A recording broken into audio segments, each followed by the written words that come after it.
ড্রামার শুরুতে আমরা পুরুষ প্রধান চরিত্র হান এবং নারী প্রধান চরিত্র বাইকে একসাথে দেখতে পাই। দুজনে বেশ ভালো সময় কাটাচ্ছিল। কিছুক্ষণ পর বাই হানের কাছে এসে তাকে পেছন থেকে জড়িয়ে ধরলো। তখন হান তাকে বলল, এখন আমাদের আলাদা হয়ে যাওয়া উচিত। বাই একদম অবাক হয়ে তাকে জিজ্ঞেস করলো, তুমি আসলে কি বলতে চাও? তখন হান তাকে একটি কার্ড দিয়ে জানালো, এতে ক্ষতিপূরণ দেওয়ার মতো যথেষ্ট টাকা আছে। আর তাছাড়া আমি তো তোমাকে আগেই বলেছিলাম তুমি আমার কাছ থেকে ভালোবাসার আশা করো না। এইটুকু বলেই হান সেখান থেকে চলে গেল। এরপর বাই মনে মনে ভাবলো, তুমি নিজের দেওয়া প্রতিশ্রুতি কিভাবে ভুলে যেতে পারলে? তখনই আমরা বাই এবং হানের ছোটবেলার একটি অতীত দৃশ্য দেখতে পাই, যেখানে দুজনেই অপহরণের শিকার হয়েছিল। এরপর হান বাইকে বুঝিয়ে বলেছিল, তুমি ভয় পেও না, আমাদের কিচ্ছু হবে না, আমরা একদম সঠিক ও নিরাপদে বাড়ি পৌঁছে যাব। তখন বাই বলেছিল, আমার তো কোনো বাড়ি নেই। তখন হান বলেছিল, আমি তোমাকে বিয়ে করব, তারপর তুমি আমার বাড়িতে থাকবে। এখানেই অতীত দৃশ্যটি শেষ হলো এবং বর্তমানে বাই গাড়ি চালাচ্ছিল। তখনই অন্য একটি গাড়ির সাথে তার ধাক্কা লাগলো এবং তার অ্যাক্সিডেন্ট হয়ে গেল। সে সাহায্যের জন্য হানকে ফোন করলো,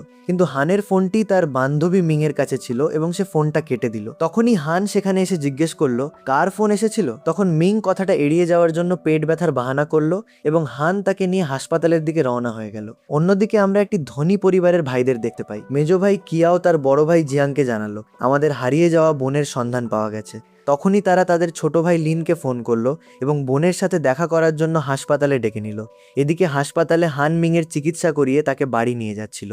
তখনই বাই রক্তাক্ত ও আহত অবস্থায় তার পাশ দিয়ে পার হলো এবং অজ্ঞান অবস্থায় তাকে মিং এর সাথে দেখলো। হান অবশ্য তাকে দেখতে পেল না। কিছুক্ষণ পর বাই অপারেশন থিয়েটারে ছিল। তখন তার 3 ভাই সেখানে পৌঁছালো। বড় ভাই জিয়াং ডাক্তারকে বলল, ও আমার বোন, ওকে যে কোনো উপায়ে বাঁচিয়ে নিন, ওর যেন কোনো ক্ষতি না হয়। অপারেশন রুমের ভেতরে এসে তারা বাইকে দেখলো এবং ডাক্তার তাদের জানালেন, বাই এখন একদম ঠিক আছে, তবে তার স্মৃতিশক্তি হারিয়ে গেছে। তখন জিয়াং বলল, এটা ওর জন্য ভালোই হয়েছে, এখন বাই একটা নতুন জীবন বাঁচবে, অতীতের কোনো কষ্ট ওর মনে পড়বে না। কিছুদিন পর বাই তার নতুন বাড়ি দেখে নিজেকে বলল, আমার কাছে এসব কিছু একদম নতুন নতুন লাগছে, মনে হচ্ছে যেন আমি প্রথমবার এখানে এসেছি। অন্যদিকে হান বাইয়ের জন্য ভীষণ চিন্তিত ছিল। তখন তার সহকারী তাকে বাইয়ের লেখা একটি চিঠি দিল। হান চিঠিতে রক্ত দেখে একদম চমকে গেল। রাতে বাই কয়েকজন পুরুষ মডেলের সাথে ক্লাবে আড্ডা দিচ্ছিল। তখনই হানও সেখানে এলো। সে যেই বাইকে স্পর্শ করতে গেল, অমনি জিয়াং সেখানে এসে তাকে বাধা দিল এবং বলল, এ আমার বোন। হান এই কথা শোনা মাত্রই সেখান থেকে চলে গেল। জিয়াং বাইয়ের ওপর রেগে গিয়ে বলল,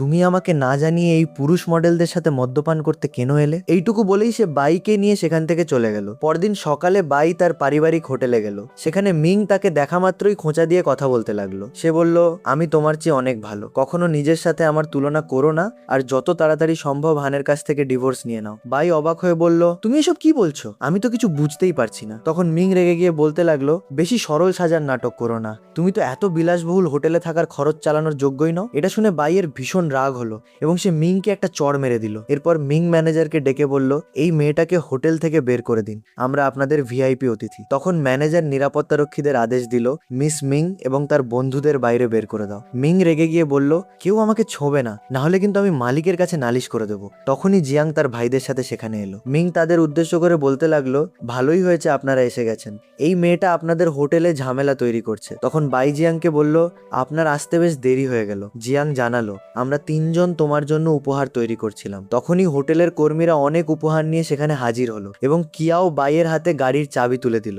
এর পরপরই নিরাপত্তারক্ষীরা মিং এবং তার বন্ধুদের বের করে নিয়ে চলে গেল। এরপর বাইলিনকে জিজ্ঞেস করলো, বাকি 2 ভাই তো আমাকে উপহার দিয়ে দিল, এখন শুধু আপনিই বাকি আছেন। তখন লিন তাকে বলল, আমি তোমার প্রিয় পানীয় অর্ডার করে দিয়েছি, বাড়ি গিয়ে উপভোগ করো। অন্যদিকে ম্যানেজার মিং এবং তার বন্ধুদের হোটেলের বাইরে বের করে দিল। মিং এর বন্ধুরা বলতে লাগলো, মিং আমাদের কাছে মিথ্যে বলেছিল, এর চেয়ে তো ওই মেয়েটাই বেশি ধনী। মিং রেগে তাদের ওপর চিৎকার করে উঠল এবং মনে মনে ভাবলো, আমি আমার এই অপমানের প্রতিশোধ নিয়েই ছাড়বো। পরের দিন মিং হানকে বলল, আমি শুনেছি তুমি আজ জিয়াং পরিবারের পার্টিতে যাচ্ছ, আমারও তোমার সাথে যেতে ইচ্ছে করছে। তখন হান তাকে বারণ করে বলল, তুমি গর্ভবতী, তাই বাড়িতেই বিশ্রাম নাও। আচ্ছা, তুমি কি বাচ্চার আসল বাবার সাথে যোগাযোগ করার চেষ্টা করেছিলে? তখন মিং নির্দোষ সাজার নাটক করে বলল, ও আমার গর্ভাবস্থার কথা শোনা মাত্রই আমাকে ফেলে পালিয়ে গেছে। হান, তুমি আমাকে কথা দিয়েছিলে যে বাচ্চা হওয়ার পর তুমি আমাদের দুজনের দায়িত্ব নেবে। তখন হান বলল, আমি আমার প্রতিশ্রুতি ভুলিনি, ঠিক আছে, তুমি আজকের পার্টিতে আমার সাথেই চলো। রাতে বাই সুন্দর পোশাক পরে অতিথিদের দেখছিল। তখনই জিয়াং সেখানে এসে তাকে বলল, আজ তোমাকে ভীষণ সুন্দর দেখাচ্ছে, আজ তুমিই এই পার্টির আসল আকর্ষণ। তখন বাই মৃদু হেসে ধন্যবাদ জানালো। তখনই হান মিং এর সাথে পার্টিতে প্রবেশ করলো। মিং অবাক হয়ে বলল, জিয়াং পরিবার কত ধনী। তখন হান বলল, জিয়াং পরিবার এই শহরের সবচেয়ে ধনী পরিবার, সেজন্য এখানে কোনো গন্ডগোল করো না। তখনই হানের নজর বাইয়ের ওপর পড়লো এবং আকস্মিক ধাক্কায় তার হাত থেকে পানীয়র গ্লাসটি পড়ে গেল। কিছুক্ষণ পর বাই ওয়াশরুম থেকে বের হলো। তখনই হান তাকে জোর করে ধরে কথা শোনাতে লাগলো, তুমি কত চালাক, আমাকে ছাড়তেই সঙ্গে সঙ্গে অন্য এক ধনী মানুষকে ফাঁদিয়ে নিলে। তখন বাই তার কাছ থেকে নিজেকে ছাড়িয়ে চলে যেতে লাগলো, কিন্তু হান তাকে আবারও জোর করে ধরে ফেললো এবং বলতে লাগলো, আমার সব প্রশ্নের উত্তর চাই। তখনই মিং সেখানে এলো এবং বাই হানকে একটা লাথি মেরে দিল। মিং বাইয়ের ওপর রেগে গিয়ে বলল, তুমি বড্ড নির্লজ্জ, ধনী পুরুষদের ওপর নজর দাও, এখন আবার মিস্টার জিয়াং এর পেছনে পড়েছো। বাই রেগে গিয়ে তাকে একটা চড় মারলো। তখনই জিয়াংও সেখানে চলে এলো। বাই জিয়াংকে জানালো, মিস্টার হান এবং তার স্ত্রী আমাকে হেনস্থা করছেন। তখন জিয়াং রেগে গিয়ে হানকে সতর্ক করে বলল, বাইয়ের থেকে দূরে থাকো, নাহলে জিয়াং পরিবার আর হান পরিবার একে অপরের শত্রু হয়ে যাবে। হান বলল, আমি শত্রুতা করতে চাই না, তবে এসব কিছু ভুল হচ্ছে। তখন জিয়াং তার নিরাপত্তারক্ষীদের মিংকে ধরার আদেশ দিল এবং হানকে জানালো, ভুল তো তোমার স্ত্রী করেছিল, আগেও জিয়াং হোটেলে ঝামেলা করার চেষ্টা করেছিল। এরপরে নিরাপত্তারক্ষীরা মিংকে প্রহার করলো এবং জিয়াং হানকে বলল, পরের বার থেকে যেন এমন ভুল আর না হয়। এইটুকু বলেই তারা সেখান থেকে চলে গেল। কিছুক্ষণ পর বাই মুখে একটা মুখোশ পরে পার্টিতে প্রবেশ করলো। তখন হান তাকে দেখে ভাবতে লাগলো, এই মিস্টার জিয়াং এর বোন, কিন্তু একে আমার খুব চেনা চেনা মনে হচ্ছে। তারপর সে বাইয়ের সাথে নাচতে চলে গেল। তখন জিয়াংলিনকে বলল, বোন এইমাত্র সুস্থ হয়ে ফিরে এসেছে, ও যেন নিজের আগের জীবন আর ডিভোর্সের ব্যাপারে কিছু জানতে না পারে। এদিকে হান বাইয়ের সাথে নাচছিল এবং পার্টিতে আসা অতিথিরা তাদের প্রশংসা করে বলছিল, এই দুজনকে একদম নিখুঁত জুটি মনে হচ্ছে। মিং এসব শুনে হিংসায় জ্বলে উঠলো। হান বাইয়ের মুখোশটা খোলার জন্য হাত বাড়ালো। তখনই মিং হিংসার চোটে পেট ব্যথার বাহানা করতে লাগলো। তারপর হান তার চিন্তায় তাকে কোলে তুলে নিয়ে তখনই পার্টি থেকে চলে গেল। এর পরপরই জিয়াং ঘোষণা করলো, এ আমার বোন মিসেস বাই, যে বহু বছর আগে হারিয়ে গিয়েছিল। আজ আমি ওর পরিবারে ফিরে আসার খুশিতে এই পার্টির আয়োজন করেছি। এটা শুনে সবাই খুশি হলো এবং মদ্যপান করতে লাগলো। রাতে হান তার সহকারীকে বাইয়ের মুখোশ পরা ছবিটা দিয়ে বলল, এই জিয়াংয়ের বোন, এর ব্যাপারে সমস্ত তথ্য বের করো। অন্যদিকে বাই নিজের ফোন ঘাঁটতে ঘাঁটতে নিজেকে বলল, হান আমাকে দেখে এত বিচলিত কেন হচ্ছিল? আমাদের মধ্যে আসলে কি সম্পর্ক রয়েছে? হান কোম্পানি আর জিয়াং কোম্পানির মধ্যে একটা চুক্তি হতে চলেছে। আমাকে কোম্পানিতে যেতে হবে, হয়তো সেখানে গেলে আমি কিছু জানতে পারবো। পরদিন জিয়াং এর কাছে একটা ফোন এলো এবং সে জানতে পারলো বাই কোম্পানিতে যাচ্ছে। সেহেতু সে তার কর্মীদের বলল, আমার বোনের খেয়াল রেখো। কিছুক্ষণ পর বাই কোম্পানির বাইরে দাঁড়িয়েছিল, যেখানে সিনিয়র স্টাফ ওয়াং এবং কোম্পানির বাকি কর্মীরা বাইকে স্বাগত জানানোর জন্য দাঁড়িয়েছিল। তখনই বাইয়ের সাথে ন্যানো নামের একটা মেয়ের ধাক্কা লাগলো। আসলে ন্যানো সেদিনই কোম্পানিতে চাকরির জন্য নির্বাচিত হয়েছিল। তাকে দেখে সবার ভুল বোঝাবুঝি হলো যে সেই হয়তো মিস্টার জিয়াং এর বোন। ওয়াং খুশি হয়ে তাকে স্বাগত জানালো এবং বাই মনে মনে ভাবলো, আমি আজ একদম সাধারণ পোশাক পরে এসেছি, সেজন্য এরা আমাকে এক দরিদ্র মেয়ে ভাবছে। ওয়াং ন্যানোকে কোম্পানির ভেতরে নিয়ে গেল এবং তাকে খুব ভালোভাবে খাতির করতে লাগলো। ন্যানো এই ভিআইপি খাতিরের সুযোগ নিয়ে চুপ করে রইল। বাই একজন সাধারণ কর্মী সেজে অন্য একটা ডেস্কে বসে পড়লো। তখন ওয়াং তাকে ন্যানোর জন্য কফি নিয়ে আসতে বলল।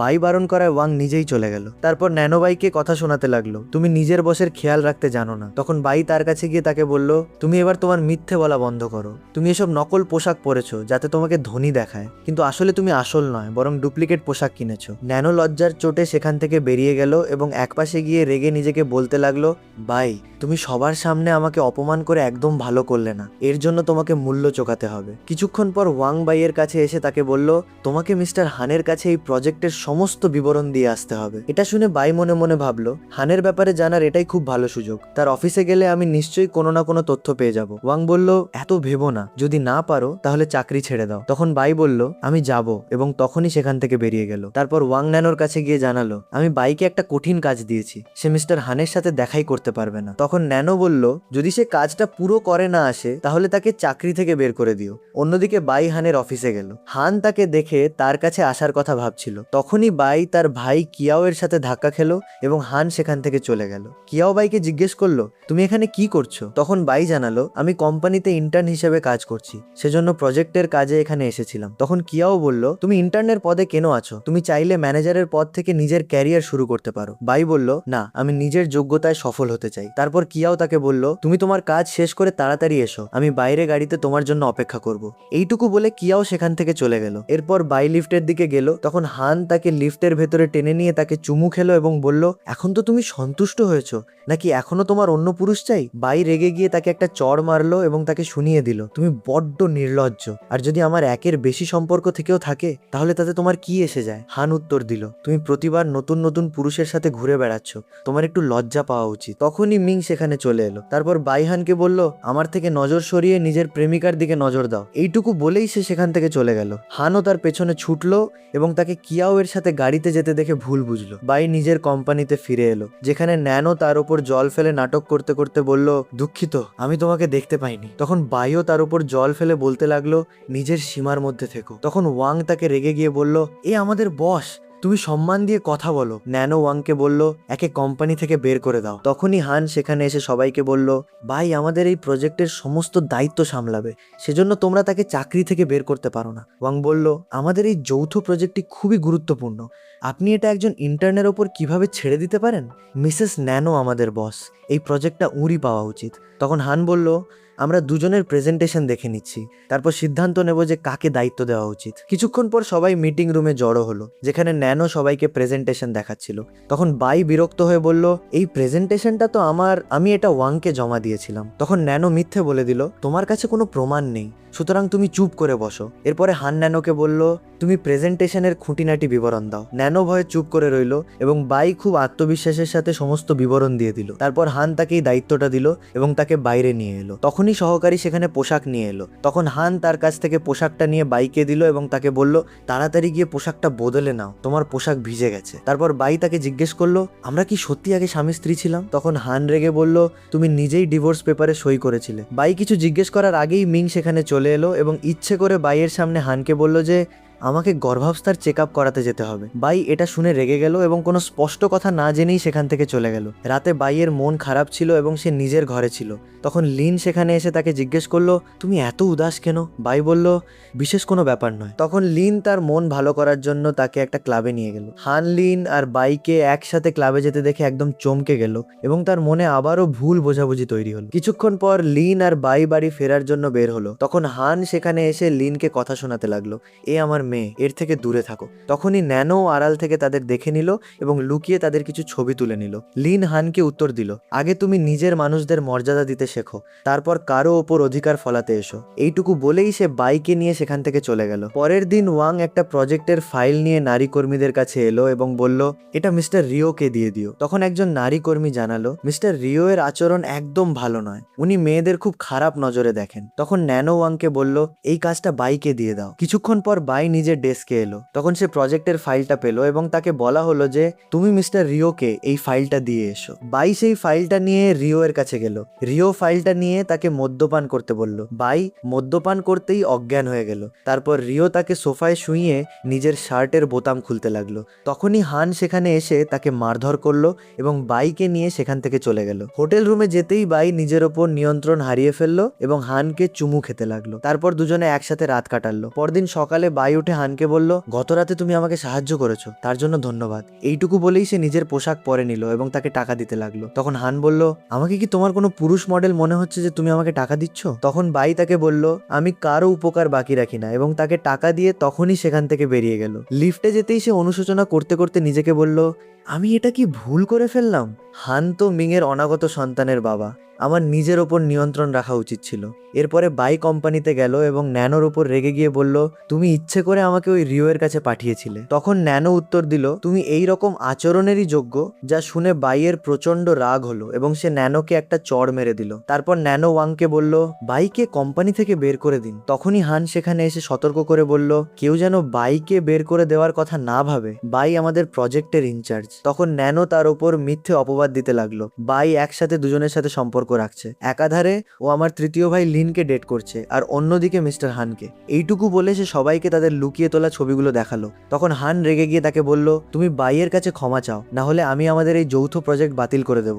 আমি লোকসানের ভয় পাই না, যদি আমি প্রজেক্ট বাতিল করি তাহলে ভাবো তুমি তোমার ভাই মিস্টার জিয়াংকে কি উত্তর দেবে। ন্যানো এটা শুনে ঘাবড়ে গেল এবং বলতে লাগলো, বাই আগে আমাকে স্যারি বলুক, তারপর আমি তাকে যেতে দেবো। বাই হানকে বুঝিয়ে বুঝিয়ে বলল, আমি নিজেই এই ব্যাপারটা সামলে নিতে পারবো, তুমি চিন্তা করো না। এটা শুনতেই হান চেয়ারে গিয়ে বসে পড়লো। তারপর বাই ন্যানোকে একটা ছবি দেখালো, যা দেখে ন্যানো একদম চমকে গেল। তখনই একটা অতীত দৃশ্য শুরু হলো, যেখানে ন্যানো একজন বৃদ্ধ মানুষের কাছে গিয়ে তার কাছে টাকা চাচ্ছিল এবং বাই তাদের দেখে ছবি তুলে নিয়েছিল। অতীত দৃশ্যটি এখানেই শেষ হলো এবং বাই জিজ্ঞেস করলো, এ আমাদের পরিবারের ড্রাইভার, তুমি একে কিভাবে চেনো, তোমার এর সাথে কি সম্পর্ক? তখনই ওয়াং এর কাছে একটা ফোন এলো এবং সে জানতে পারলো জিয়াং ব্যবসার কাজ শেষ করে ফিরে আসছে। সে এই কথাটা সবাইকে জানালো। এতে ন্যানো ভয় পেয়ে পালাতে লাগলো। তখন বাই তাকে আটকে দিয়ে বলল, নিজের ভাইয়ের সাথে দেখা করে যাও। ন্যানো রেগে গিয়ে বলল, তুমি একজন ইন্টার্ন, আমাকে আদেশ দেওয়ার চেষ্টা করো না, আমি আমার ভাইয়ের সাথে বাড়িতেই দেখা করে নেব। তখনই জিয়াং সেখানে চলে এলো এবং ন্যানোকে বকলো, তুমি এবার তোমার এই নাটক বন্ধ করো। তারপর বাই খুশি হয়ে জিয়াং এর কাছে গেল। তখন জিয়াং সবাইকে জানালো, আমার আসল বোন হলো বাই। এটা শুনে সবাই একদম চমকে গেল। ন্যানো ভয়ে বাইয়ের পায়ে পড়ে বলতে লাগলো, সরি, আমার ভুল হয়ে গেছে, আমি আপনার ড্রাইভারের মেয়ে, আমাকে যেতে দিন। তখন বাই বলল, তুমি টাকার লোভী, তোমার শাস্তি পাওয়া উচিত, এখন থেকে তুমি আর এই কোম্পানিতে থাকবে না। এরপরে নিরাপত্তারক্ষীরা তাকে বাইরে বের করে দিল। তারপর ওয়াং ও ঘাবড়ে গিয়ে বলতে লাগলো, স্যারি, যা কিছু হয়েছে তা একটা ভুল বোঝাবুঝি ছিল। জিয়াং বাইকে জিজ্ঞেস করলো, আমাদের এখন এর সাথে কি করা উচিত? তখন বাই জানালো, ওয়াং নিজের কর্মীদের সাথে ভালো ব্যবহার করে না, মানুষের পথ দেখে নিজের দায়িত্ব পালন করে, এমন কর্মী কোম্পানিকে কখনো এগিয়ে নিয়ে যেতে পারবে না, সেজন্য একেও বের করে দেওয়া উচিত। ওয়াং এর আসল রূপ সামনে আসার পর জিয়াং ঘোষণা করলো, বাই আজ থেকে এই কোম্পানির জেনারেল ম্যানেজার হবে। হান এতে ভীষণ বড় ধাক্কা পেল এবং সে দুঃখী হয়ে বাইকে বলল, তোমার আমার কাছে সত্যিটা লুকোনো উচিত হয়নি। এইটুকু বলেই সে সেখান থেকে চলে গেল। রাতে সে নিজের বাড়িতে মন খারাপ থাকার কারণে প্রচুর মদ্যপান করলো। মিং তার এই মাতলামির সুযোগ নিয়ে তাকে চুমু খাওয়ার চেষ্টা করলো, কিন্তু হান তার থেকে মুখ ফিরিয়ে নিয়ে নেশার ঘোরেও বাইকেই স্মরণ করতে লাগলো। পরদিন সকালে হানের জ্ঞান ফিরল এবং সে নিজেকে মিং এর সাথে ঘুমিয়ে থাকতে দেখলো। সে তাড়াতাড়ি নিজের শার্ট পরতে লাগলো। তখন মিং বলল, গত রাতে তুমি খুব মাতাল ছিলে, সেজন্য আমি তোমাকে আটকাতে পারিনি। হান তাকে সেরি বলল। তখন মিং আবেগঘন নাটক করতে করতে বলতে লাগলো, তুমি নিজের দেওয়া প্রতিশ্রুতি ভুলে যাচ্ছ। তুমি বলেছিলে বাচ্চা আসার পর তুমি আমাকে বিয়ে করবে আর আমাদের দায়িত্ব নেবে, কিন্তু এখন তুমি নিজের কথা ভুলে যাচ্ছ। তখন হান বলল, এমনটা নয়, আমার নিজের প্রতিশ্রুতি খুব ভালোভাবে মনে আছে। এটা শুনে মিং খুশি হলো এবং হানকে জড়িয়ে ধরলো। কিছুক্ষণ পর মিং বাইয়ের কাছে গেল এবং তাকে নিজের বাগদানের কার্ডটা দিয়ে বলতে লাগলো, তোমার নিশ্চয়ই খুব খারাপ লাগছে। তখন লিন সেখানে এসে বলল, বাই আর হানের ডিভোর্স হয়ে গেছে, সেজন্য বাইয়ের এতে কোনো কিছু এসে যায় না। তারপর বাই মিংকে ভয় দেখিয়ে বলল, তুমি তাড়াতাড়ি এখান থেকে চলে যাও, নাহলে আমি নিরাপত্তারক্ষীদের ডেকে তোমাকে ঘাড় ধাক্কা দিয়ে বাইরে বের করে দেবো। মিং চলে যেতেই লিন বাইকে জিজ্ঞেস করলো, তুমি ঠিক আছো তো? তখন বাই উত্তর দিল, আপনি আমার চিন্তা করবেন না, আমি খুব শক্ত মনের মানুষ, যে কোনো পরিস্থিতি খুব ভালোভাবে সামনে নিতে পারি, আর আমি হানের বাগদানের পার্টিতেও যাব। কিছুদিন পর মিং আর হান নিজেদের বাগদান অনুষ্ঠানে একটা জুটির মতো একসাথে দাঁড়িয়েছিল। তখনই বাই জিয়াং এর সাথে পার্টিতে এলো। হান বাইকে দেখা মাত্রই মিংকে ফেলে তার কাছে চলে এলো। তখন মিং সেখানে এসে বাইকে খোঁচা দিয়ে কথা বলল, তুমি তো বড্ড নির্লজ্জ, তোমার ডিভোর্স হওয়ার মাত্র কয়েকদিনই তো হলো, আর তুমি নিজের প্রাক্তন স্বামীর বাগদান অনুষ্ঠানে চলে এলে। বাই রেগে গিয়ে তাকে উত্তর দিল, আমি এখানে একজন বিজনেস পার্টনার হিসেবে এসেছি। এইটুকু বলেই সে সেখান থেকে চলে গেল। তখন জিয়াং হানকে শুনিয়ে দিল, তুমি তোমার হবু স্ত্রীকে বুঝিয়ে নাও, ওর কথা বলার কোনো ভদ্রতা নেই, তোমাদের বাগদান হচ্ছে, তাও মিং নিরাপত্তাহীনতায় ভুগে বাইকে উস্কানি দিচ্ছে। এটা শুনে হান রেগে গিয়ে মিংকে একটা ঘরে নিয়ে গেল এবং তাকে বকললো, সবকিছু তোমার ইচ্ছে মতোই হচ্ছে, তাও তুমি সন্তুষ্ট নও। এইটুকু বলেই সে সেখান থেকে বেরিয়ে গেল। তারপর ঘরের দুজন কর্মী নিজেদের মধ্যে কথা বলছিল যে মিস্টার হান আর মিস বাইয়ের জুটিটা খুব সুন্দর ছিল, মিসেস মিং মিস্টার হানের সাথে একদমই মানাচ্ছে না। মিং এসব কিছু শুনতে পেল এবং রেগে গিয়ে বাইকে সিঁড়ি থেকে ধাক্কা দিয়ে ফেলে দিল। পড়ে যাওয়ার কারণে বাইয়ের মাথায় আঘাত লাগলো এবং তার স্মৃতিশক্তি ফিরে আসতে লাগলো। মিং পালিয়ে যেতেই হান সেখানে বাইয়ের চিন্তায় ছুটে এলো। তখনই জিয়াং সেখানে এসে বাইকে কোলে তুলে নিল এবং হাসপাতালে নিয়ে চলে গেল। সবাই হাসপাতালে ছিল। তখন কিয়াও রেগে গিয়ে হানকে জিজ্ঞেস করলো, তোমার বাগদান অনুষ্ঠানে আমার বোনের সাথে এমন দুর্ঘটনা কিভাবে ঘটে গেল? তখনই বাইয়ের জ্ঞান ফিরলো এবং সে জিয়াংকে বলল, আমার আপনাদের সাথে কিছু কথা আছে। জিয়াং হানকে বাইরে যেতে বলল। তারপর বাই তাদের জানালো, আমার সব কিছু মনে পড়ে গেছে। কিয়াও বলল, সেরি, আমাদের অবহেলার কারণে তুমি এতদিন নিজের আসল পরিবার থেকে দূরে ছিলে। তারপর জিয়াং বাইকে জিজ্ঞেস করলো, তুমি কিভাবে পড়ে গিয়েছিলে? বাই জানালো, আমাকে কেউ একজন ধাক্কা দিয়েছিল। তখনই মিংহানের সাথে সেখানে এসে নির্দোষ সাজার নাটক করতে করতে বলতে লাগলো, আমি তোমার জন্য ভীষণ চিন্তিত ছিলাম। তারপর বাইহানকে বলল, এখন যেহেতু তোমার বাগদান হতে চলেছে তাই আজই আমরা অফিসিয়ালি ডিভোর্সের জন্য আবেদন করব। এতদিন আমাদের ডিভোর্স অফিসিয়ালি ফাইল করা হয়নি। মিংয়ের কারণে হান বাধ্য হয়ে ডিভোর্সের জন্য রাজি হয়ে গেল। পরের দিন দুজনের ডিভোর্স সার্টিফিকেট পেয়ে গেল। তখন বাই হানকে বলল, এখন তুমি স্বাধীন। হান বলল, তোমার যখন ইচ্ছে তুমি আমাদের বাড়িতে আসতে পারো। বাই বলল, এর কোনো প্রয়োজন নেই, আমি তোমাকে পুরোপুরি ভুলে যেতে চাই। এইটুকু বলেই সে নিজের আংটিটা সেখানেই ছুঁড়ে ফেলে চলে গেল। কিছুক্ষণ পর বাই অফিসে গেল, যেখানে সে তার স্কুলের বন্ধু ফ্যাংকে দেখতে পেল। সে তাকে দেখে খুব খুশি হলো। তারপর দুজনে রেস্তোরাঁয় দুপুরের খাবার খেতে গেল। তারা দুজনে খাচ্ছিল, তখন ফ্যাং বাইয়ের চুলে হাত দিল। তখনই হান সেখানে এসে তার হাতটা ধরে ফেললো এবং রেগে জিজ্ঞেস করলো, তুমি এটা কি করছো? বাই তার হাতটা সরিয়ে দিল এবং বলল, তোমার এতে কি দরকার? তুমি এখনো আমাকে তাড়া করছো কেন? এইটুকু বলেই সে ফ্যাংয়ের সাথে সেখান থেকে বেরিয়ে গেল। পার্কিং এলাকায় যেতেই ফ্যাং বাই কে বলল, আমরা পরের বার রাতের খাবারের আয়োজন করব। তখন বাই বলল, সেই আয়োজন আমার তরফ থেকে হবে, কারণ আজ আমার জন্য তোমাকে সমস্যায় পড়তে হলো। এরপরে ফ্যাং সেখান থেকে চলে গেল। তখন বাই গাড়িতে বসলো। তখনই সে পেছনের সিটে হানকে বসে থাকতে দেখে ঘাবড়ে গেল এবং গাড়ি থেকে বাইরে বেরিয়ে এলো। হান গাড়ি থেকে বেরিয়ে তাকে চুমু খেতে লাগলো। তখন বাই তাকে দূরে সরিয়ে একটা চড় মেরে দিল। তখন হান তাকে জানালো, মিং গর্ভবতী, ও আমার কাছে সাহায্য চেয়েছিল, সেজন্য আমি ওকে বিয়ে করার প্রতিশ্রুতি দিয়েছি। বাই রেগে গিয়ে বলল, আমাকে এসব কিছু বলো না, আমার এখন আর কিছু এসে যায় না। তখনই সেখানে কিয়াও এসে হানকে মেরে সতর্ক করে দিল, আমার বোনের থেকে দূরে থাকো। এরপরে বাই কিয়াও এর সাথে সেখান থেকে বেরিয়ে গেল। পরের দিন মিং জিয়াং পরিবারের কাছে এসে বলল, আমি আপনাদের আসল বোন। বাই তাকে বলল, তুমি তোমার নতুন নাটক বন্ধ করো, এখানে কেউ তোমার কথা বিশ্বাস করছে না। তারপর জিয়াং তাকে জিজ্ঞেস করলো, তুমি হঠাৎ জিয়াং পরিবারের মেয়ে হওয়ার দাবি কেন করছো? তখন মিং মিথ্যে বলে দিল, জিয়াং পরিবারের ওই মহামূল্যবান লকেটটা আমার ছিল, কিন্তু বাই ওটা আমার থেকে চুরি করে নিয়েছিল। এটা শুনে বাই তার ছোটবেলার দিনগুলোর কথা মনে করলো, যেখানে সে অনাথ আশ্রমে ছিল এবং মিং তার থেকে তার লকেটটা কেড়ে নিচ্ছিল। বাই তাকে বারণ করায় মিং তাকে ধাক্কা দিয়ে নিচে ফেলে দিয়েছিল।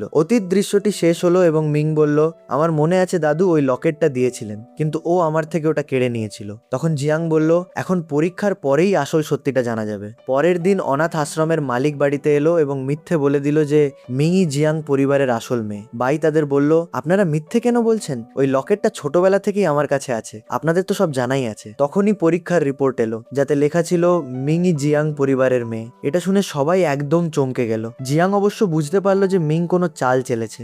মিং খুশি হয়ে বলতে লাগলো, এখন তো প্রমাণ পেয়ে গেছেন, তাহলে বাইকে এই বাড়ি থেকে বের করে দিন। জিয়াং বলল, কারো বাড়ি থেকে যাওয়ার প্রয়োজন নেই, তোমরা দুজনেই এখানে থাকবে। মিং খুশি হয়ে বাইয়ের ঘরে চলে গেল এবং চাকরকে আদেশ দিল, বাইয়ের সমস্ত জিনিসপত্র বাইরে ফেলে দাও। সে মিংকে বারণ করায় মিং এর রাগ হয়ে গেল এবং সে তাকে একটা চড় মেরে দিল। তখনই বাই সেখানে এসে জিজ্ঞেস করলো, এখানে কি হচ্ছে? মিং তাকে কথা শোনাতে লাগলো, তুমি বড্ড নির্লজ্জ, এত অপমানের পরেও আমার বাড়িতে পড়ে আছো। তখনই কিয়াও সেখানে এসে বাইকে অতিথিশালায় থাকার কথা বলল।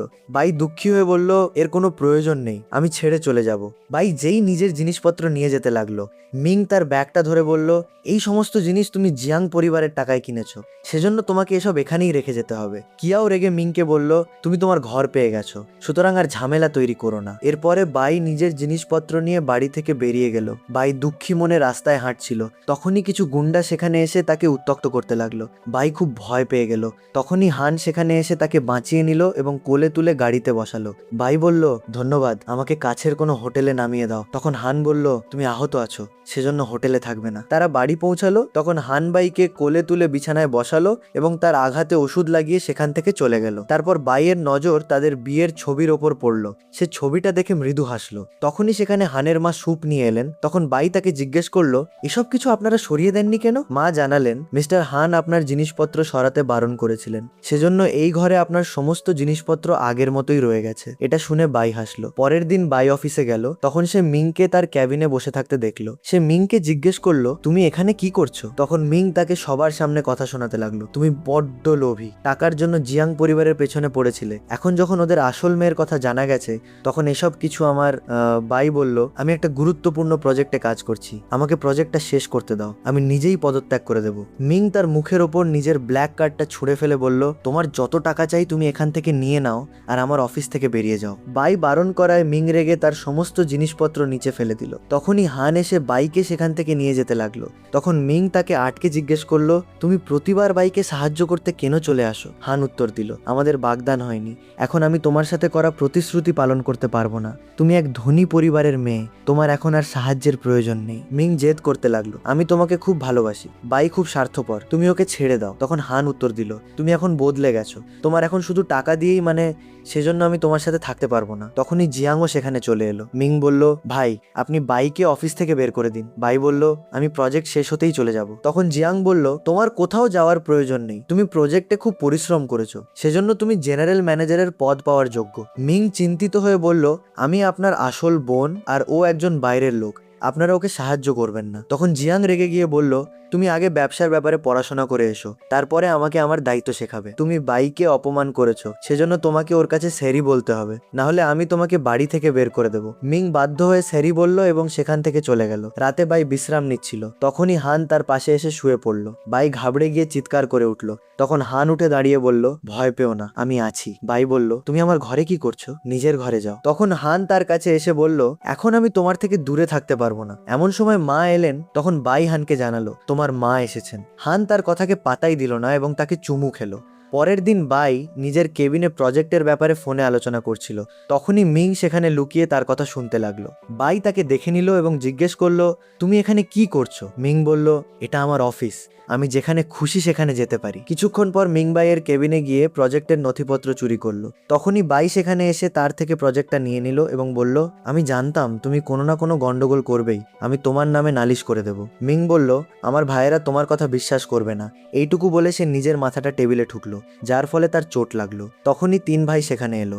মিং সবার সামনে বলল, ভাই আমাকে মারার চেষ্টা করেছে। তখন বাই তাকে উত্তর দিল, তুমি আবারও মিথ্যে বলছো, তুমি এখানে প্রজেক্টের নথিপত্র চুরি করতে এসেছিলে, আমি তোমাকে ধরে ফেলেছি, সেজন্য তুমি এখন নাটক করছো। মিং জিজ্ঞেস করলো, তোমার কাছে এই কথার কি প্রমাণ আছে? তখন বাই তাকে একটা পেন ড্রাইভ দেখিয়ে জানালো, তুমি অনাথ আশ্রমের মালিককে মিথ্যে বলার জন্য টাকা দিয়েছিলে, সে নিজের সমস্ত ভুল স্বীকার করে নিয়েছে, আর তাছাড়া তুমি পরীক্ষার রিপোর্টও বদলেছিলে, এই কথাটা আমরা সবাই প্রথম থেকেই জানি। জিয়াং বলল, ভাই আমাদের আসল বোন, তুমি একটা জালিয়াতি। তখনই হান সেখানে এসে সব শুনে একদম চমকে গেল।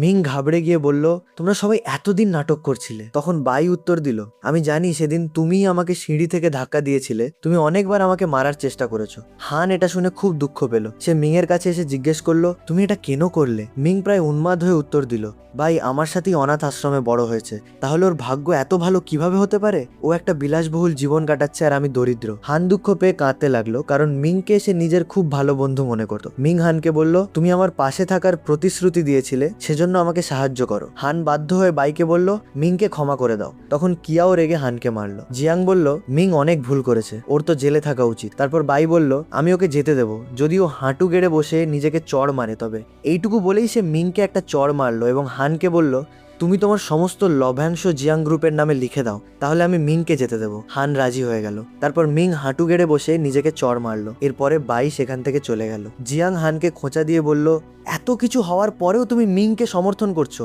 তুমি আমাদের ভগ্নিপতি হওয়ার যোগ্য নও, তোমার কারণে বাই খুব কষ্ট পেয়েছে, সেজন্য এখন ওর থেকে দূরে থেকো।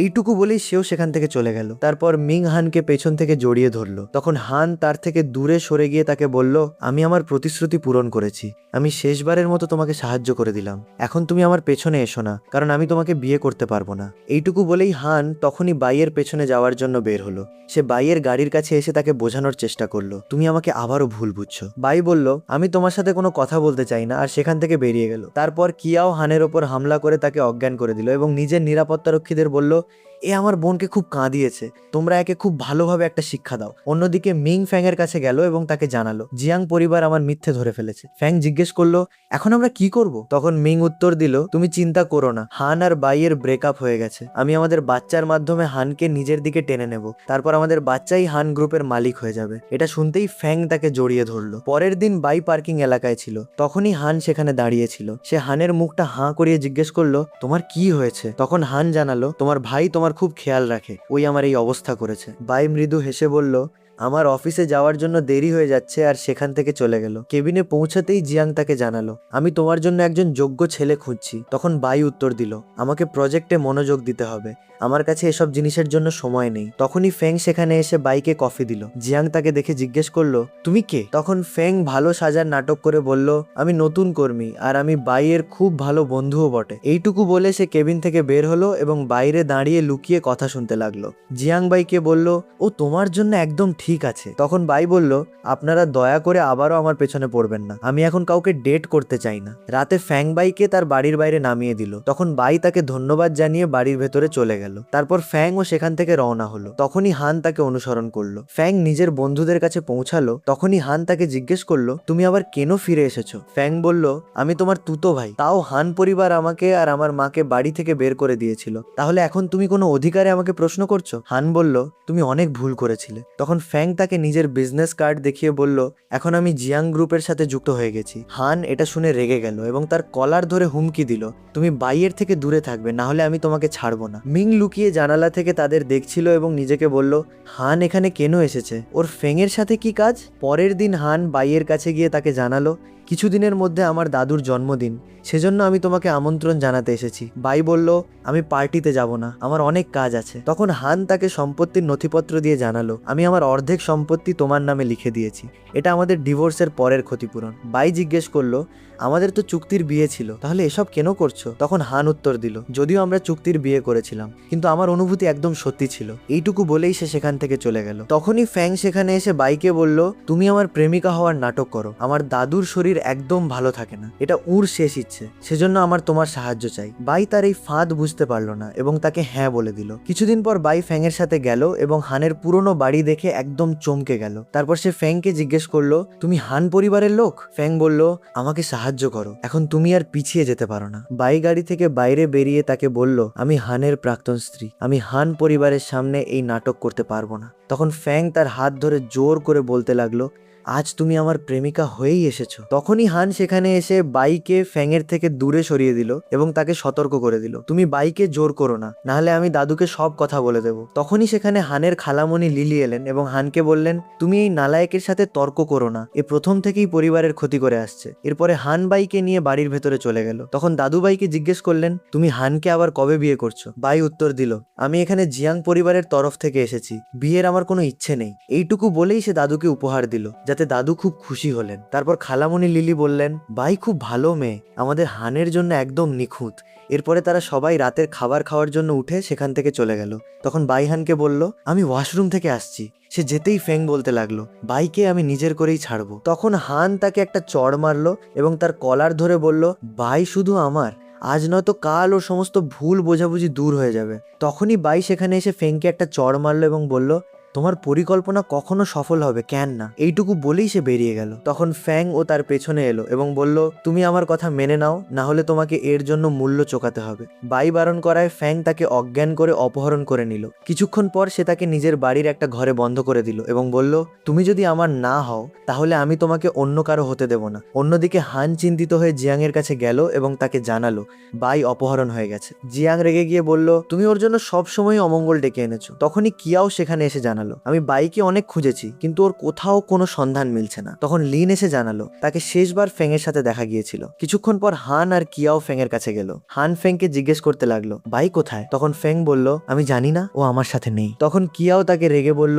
যদি বাইয়ের কিছু হয়ে থাকে তাহলে আমি তোমাকে ছাড়বো না। তখন ফেং নিজের পাগলামিতে বলল, আমি বাইয়ের ঠিকানা বলবো না, তোমরা নিজেরাই তাকে খুঁজে নাও। অন্যদিকে মিং বাইয়ের কাছে গেল। তখন বাই তাকে জিজ্ঞেস করলো, তোমার এই অবস্থা কে করলো? মিং তাকে বলল, তোমার কারণে আমার এই অবস্থা হয়েছে, আমি আমার বাচ্চার জন্য এত কিছু করলাম কিন্তু আমি আমার বাচ্চাকে হারিয়ে ফেললাম, এই সব কিছু তোমার কারণে হয়েছে। তখনই একটা অতীত দৃশ্য শুরু হলো, যেখানে মিং ফেংকে জিজ্ঞেস করছিল, তুমি বাইকে পছন্দ কেন করো? তখন ফ্যাং বলছিল, আমি এসব কিছু সম্পত্তির জন্য করছি, যাতে আমাদের বাচ্চা একটা ভালো জীবন পায়। তখন মিং তাকে বলল, তুমি আমাকে বোকা বানাতে পারবে না, তুমি বাইয়ের পিছু ছেড়ে দাও, না হলে আমি জিয়াং পরিবারকে সব সত্যি বলে দেবো। এটা শুনে ফ্যাং এর রাগ হয়ে গেল এবং সে মিংকে খুব খারাপভাবে মারধর করতে লাগলো, যার ফলে মিং এর গর্ভ গর্ভপাত হয়ে গেল। অতীত দৃশ্যটি শেষ হলো এবং বাই মিংকে বলল, আমাকে যেতে দাও, আমি তোমাকে অনেক টাকা দেবো। কিন্তু মিং মানল না এবং তাকে ছুরি দেখিয়ে বলতে লাগলো, আজ আমি তোমাকে জ্যান্ত ছাড়বো না। এরপরে সে বাইকে একটা বোমার সাথে বেঁধে সেখান থেকে চলে গেল। বাই ভয়ে সাহায্যের জন্য চিৎকার করতে লাগলো। তখনই হান সেখানে এসে চিন্তিত মনে বোমাটা খোলার চেষ্টা করতে লাগলো। বোমাটা খুলছিল না, সেজন্য বাই তাকে চলে যেতে বলল। কিন্তু হান তাকে জড়িয়ে ধরে বলল, আমি তোমাকে একবার হারিয়েছি, এখন আমি তোমাকে দ্বিতীয়বার হারাতে চাই না। এইটুকু বলেই সে বোমাটা খুলে ফেললো এবং বাইকে কোলে তুলে নিয়ে তখনই সেখান থেকে পালালো। পরের দিন বাই হাসপাতালে ছিল। তার জ্ঞান ফিরতেই সে হানের ব্যাপারে জিজ্ঞেস করলো। তখনই ডাক্তার সেখানে এসে তাকে জানালেন, এখন মিসেস বাই একদম ঠিক আছেন, ওর কোনো আঘাত লাগেনি। তখন বাই তাদের হানের ব্যাপারে জিজ্ঞেস করলো। ডাক্তার কোনো উত্তর না দিয়েই সেখান থেকে চলে গেলেন। তখন বাই চিন্তিত হয়ে হানকে খুঁজতে বের হলো। সে হানের ঘরে পৌঁছালো এবং তার হাত ধরে অনুশোচনা করতে করতে বলল, আমি ভুল ছিলাম, আমার তোমার সাথে এত খারাপ ব্যবহার করা উচিত হয়নি, তুমি দয়া করে তাড়াতাড়ি ঠিক হয়ে যাও। তখনই হানের জ্ঞান ফিরল এবং সে ডাক্তারকে ডাকার জন্য যেতে লাগলো। এমন সময় হান তাকে নিজের দিকে টেনে নিল। জিয়াং আর কিয়াও সেখানে এলো এবং দুজনের মধ্যে সব ঠিকঠাক দেখে ঘর থেকে বেরিয়ে গেল। তখনই লিন সেখানে এসে তাদের জানালো, ফেংয়ের কোনো হদিশ পাওয়া যাচ্ছে না, সে নিখোঁজ। কিছুদিন পর হান আর বাই খুশি মনে সাংবাদিকদের সামনে ঘোষণা করলো, আমরা খুব তাড়াতাড়ি বিয়ে করব। ফ্যাং এই খবর দেখে রেগে গেল এবং বাথরুমে গেল যেখানে সে মিংকে বন্দি করে রেখেছিল। সে মিংয়ের কাছে গিয়ে বলল, তুমি আমার সমস্ত পরিকল্পনা নষ্ট করে দিলে। তখন মিং তাকে বলল, তুমি আমাকে ঠকিয়েছো, তুমি বাইয়ের পেছনে পড়েছিলে, কিন্তু ও তো তোমাকে পাত্তাই দিচ্ছিল না। এটা শুনতেই ফ্যাংয়ের রাগ হয়ে গেল এবং সে মিংয়ের ওপর ছুরি দিয়ে হামলা করে তাকে মেরে ফেললো। পরের দিন সবাই একসাথে বসে বাই আর হানের বিয়ের তারিখ ঠিক করছিল। তখন হান কিয়াও কে বলল, আমি বাইকে খুব সুখে রাখবো, এইবার আপনাদের সবাইকে অভিযোগের কোনো সুযোগ দেব না। তখনই লিন সেখানে এসে সবাইকে জানালো, মিং মারা গেছে, খবরের কাগজে ওর খবর ছাপা হয়েছে। বাই অবাক হয়ে খবরের কাগজটা পড়লো এবং চমকে গিয়ে বলল, আমার বিশ্বাস হচ্ছে না, মিং আত্মহত্যা কিভাবে করতে পারে? কিছুক্ষণ পর বাই পার্কিং এলাকায় ছিল। তখনই ফ্যাং তার ওপর ছুরি রেখে তাকে বলল, আমার সাথে চলো, না হলে আমি তোমাকে এখানেই মেরে ফেলবো। এরপরে সে বাইকে ছাদের ওপর নিয়ে গেল এবং তাকে বলল, সব সময় হানকে আমার চেয়ে ভালো নজরে দেখা হয়েছে, এখন তুমিও আমাকে প্রত্যাখ্যান করে ওর কাছে চলে গেলে এইবার আমি আমার জিনিস কাউকে দেব না। তখন বাই বলল, তুমি পাগল হয়ে গেছো। ফ্যাং বলল, আমি মিংকেও মেরে ফেলেছি শুধু তোমার জন্য। তখন বাই বলল, ও তোমার বাচ্চার মা হতে চলেছিল, তুমি ওর সাথে এত খারাপ কিভাবে করতে পারলে? ফ্যাং উত্তর দিল, এটা তো কিছুই নয়, আমি হানকেও এখানে ডেকেছি, আমি তোমাদের দুজনকে একসাথেই মারবো। তখনই হান সেখানে এলো। ফ্যাং বাইয়ের ওপর ছুরি রেখে হানকে বলল, তুমি তোমার সমস্ত সম্পত্তি আমার নামে লিখে দাও, তবেই আমি বাইকে যেতে দেবো। হান তার কথা মেনে নিল। তখন ফ্যাং তার কাছে ছুরি ছুঁড়ে দিয়ে বলল, নিজের হাত কাটো। হান যেই ছুরি দিয়ে নিজের হাত কাটতে গেল, অমনি বাই ফ্যাং এর ওপর হামলা করে হানের কাছে চলে এলো। ফ্যাং রেগে গিয়ে সেখানে পেট্রোল ছিটিয়ে লাইটার বের করলো। বাই জিজ্ঞেস করলো, এসব করে তুমি কি পেতে চাইছো? তখন ফ্যাং বলল, তোমরা দুজনেই মারা যাবে, তারপর হান গ্রুপের প্রেসিডেন্ট আমি হব আর জিয়াং গ্রুপকেও বরবাদ করে দেবো। এইটুকু বলে সে লাইটার নিচে ছুঁড়তেই যাচ্ছিল। তখনই কিয়াও নিজের নিরাপত্তারক্ষীদের সাথে এসে তাকে ধরে ফেললো। ফ্যাং ভয় জিজ্ঞেস করতে লাগলো, মিস্টার কিয়াও এসব কিভাবে জানতে পারলেন? তখন বাই জানালো, আমাদের তোমার পদক্ষেপের ব্যাপারে আগে থেকেই আন্দাজ ছিল, আমরাই এসব পরিকল্পনা করেছিলাম যাতে তুমি ফেঁসে গেলে। যখন মিংয়ের মৃত্যুর খবর এসেছিল তখনই আমাদের তোমার ওপর সন্দেহ হয়ে গিয়েছিল। এরপরে কিয়াও ফ্যাংয়ের পেটে একটা ঘুষি মারলো এবং তাকে জেলে নিয়ে চলে গেল। তারপর বাই হানকে বকলো, তুমি এত বোকা কিভাবে হতে পারো, আমার জন্য নিজের হাত কাটতে যাচ্ছিলে। হান তাকে বলল, আমি তোমার জন্য যা কিছু করতে পারি, এবং তাকে জড়িয়ে ধরলো। রাতে হান নিজের বাড়িতে কিছু কাগজের কাজ করছিল। তখন সহকারী তাকে জানালো, বাই ম্যাডাম ঘুমাতে চলে গেছেন, এখন আপনিও বিশ্রাম নিন। হানের সেখান থেকে বের হতেই সহকারী বাইকে মেসেজ করে দিল যে স্যার ঘরে আসছেন। হান যেমনই ঘরে গেল, বাই তাকে কেক দেখিয়ে চমকে দিল। তারপর হান তাকে নিজের কাছে টেনে নিয়ে বলল, তুমি আমাকে খুব ভালোবাসো, তখনই তুমি আমাকে প্রতি বছর সবার আগে জন্মদিনের শুভেচ্ছা জানাও। তখনই হানের নজর বাইয়ের লকেটের ওপর পড়লো এবং তার মনে পড়ে গেল যে বাই সেই মেয়ে যার সাথে সে ছোটবেলায় অপহরণ হয়েছিল। সে বাইকে জিজ্ঞেস করলো, তুমি সেই মেয়েটিই না? তখন বাই বলল, তুমি খুব বোকা, এখন পর্যন্ত আমাকে চিনতে পারলে না, আমি তো প্রথম থেকেই এই কথা জানতাম। হান আবেগপ্রবণ হয়ে তাকে জড়িয়ে ধরলো। অবশেষে দুজনের বিয়ের অনুষ্ঠানের দিন এলো, যেখানে কিয়াও বলল, আমরা আমাদের বোনের খুব ভালোভাবে খেয়াল রাখবো। তখনই হান গাড়ি থেকে ফুল নিয়ে নামলো এবং খুশি মনে তাদের খ্যাপানোর জন্য তিন ভাইয়ের সামনে এসে দাঁড়ালো। তারপর তিন ভাই মজায় মজায় তাকে মারতে লাগলো। এরই সাথে নাটকের একটি মধুর ও আনন্দের সমাপ্তি ঘটে গেল।